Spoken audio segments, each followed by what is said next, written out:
तो ये है कि अभी अभी खबर आई है, पीटीआई ने सुप्रीम कोर्ट से लेवल प्लेइंग फील्ड वाली दरख्वास्त वापस ले ली है।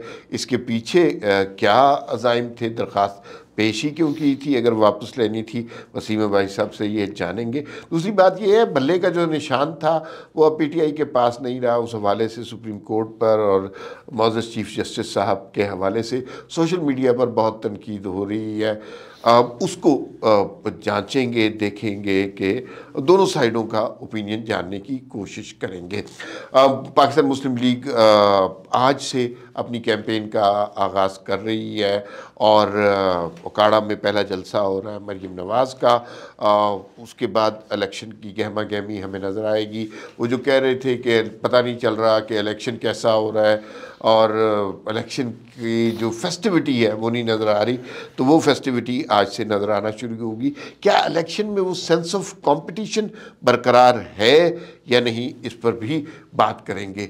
पीटीआई का जाहिर है 2018 वाला लगता है रिपीट हो रहा है, तो पीटीआई का कुछ वोटर अगर मायूस है या उसको वोट डालने नहीं दिया जाएगा तो क्या उसका एडवांटेज पीपल्स पार्टी ले सकती है।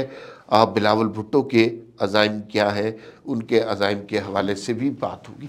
एक बड़ी दिलचस्प वीडियो भी हमारे सामने आई है और वो शेर अफजल मरवत एक यूट्यूबर को इंटरव्यू दे रहे हैं, जिसमें वो कुछ इल्ज़ामात लगा रहे हैं सदर आरिफ अलवी के हवाले से और उनकी क्रेडिबिलिटी और उनकी लॉयल्टी जो पार्टी के साथ है उस पर कुछ सवालात उठा रहे हैं। ये वो मौज़ूआत हैं जिन पर हम बात करेंगे। पहले बात करते हैं लेवल प्लेइंग फील्ड के हवाले से। अभी लतीफ़ खोसा साहब कुछ बयानात कर रहे थे। इस लेवल प्लेइंग फील्ड की जो दरख्वास्त है इसको वापस क्यों लिया गया? नहीं, ज़ाहिर है इसलिए लिया गया है कि परसों जो फैसला है उसमें प्रैक्टिकली पीटीआई को इलेक्शन की रेस से ही बाहर निकाल दिया गया।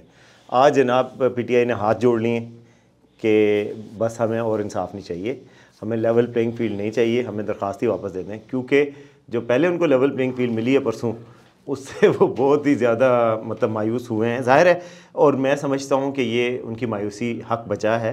एक टेक्निकल रीजंस की बुनियाद पर उनका ये फ़ैसला हुआ है, तो उसके बाद उन्होंने कहा कि अब क्या लेवल प्लेइंग फील्ड मिलनी है, जबकि एक फ़ैसले से वो वैसे ही लेवल ख़राब हो चुका है उनके। लेकिन जो बल्ले का निशान और लेवल प्लेइंग फील्ड दो डिफरेंट केसेस नहीं हैं। केसेस अलग अलग हैं लेकिन इम्प्लिकेशंस एक जैसी हैं। लेवल प्लेइंग फील्ड क्या फ़ैसला था, क्या था, वो एक दरख्वास्त थी कि जी हमारे आरओ जो है हमारे नॉमिनेशन पेपर्स एक्सेप्ट नहीं कर रहे, हमारे बंदों से कागजात नामजदगी छीने जा रहे हैं, हमारे बंदों को अप्लाई करने की भी इजाज़त नहीं दी जा रही, हरासा किया जा रहा है, इस तरह की थी। तो उन्होंने कहा कि हमें लेवल प्लेइंग फील्ड क्या होता है। प्लेइंग फील्ड है जैसे फुटबॉल की एक फील्ड है, सोचें कि एक तरफ गोल जो है वो पहाड़ी पे और दूसरा गोल नीचे हो, तो वो तो आप खेल नहीं हो सकता ना, बराबर का मैदान नहीं है, यानी कि दोनों के लिए फील्ड बराबर। मतलब है कि वो तो बड़े दलेर लोग थे जिन्होंने 2018 में हर मुश्किल को सहा, लेकिन कभी उन्होंने अदालतों के आगे इस तरह भागे नहीं हैं। उन्होंने तो हर समात पे गए, हर जगह दरख्वास्त जमा कराई, अदालतों में अपने केस को लड़े, इस तरह कभी।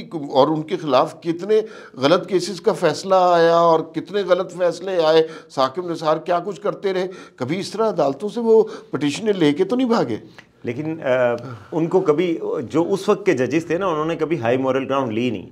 जो काजी साहब की मॉरल ग्राउंड बड़ी हाई है कि कॉन्स्टिट्यूशन बहुत सुप्रीम है, अदलिया का वक़ार बहुत सुप्रीम है, दुनिया इंसाफ बहुत सुप्रीम है। नहीं नहीं नहीं नहीं नहीं नहीं नहीं नहीं नहीं नहीं नहीं, ये आप बहुत गलत बात कर रहे हैं। आप कभी साकिब निसार की तकरीरें निकाल के देखें, उन्होंने कब कहा है कि अदलिया का वक़ार बुलंद नहीं होना चाहिए। नहीं, लेकिन वो तो नहीं, एक मिनट, अब वो तो जनाब अस्पतालों में घुस जाते थे कि यहाँ पे दुरुस्त काम नहीं हो रहा, वो अदालतों में घुस जाते थे कि यहाँ पे नहीं, या वो तो अदालतों में घुस जाते थे, जूनियर जजेस को डांटना शुरू कर देते थे कि यहाँ पे सही इंसाफ नहीं हो रहा।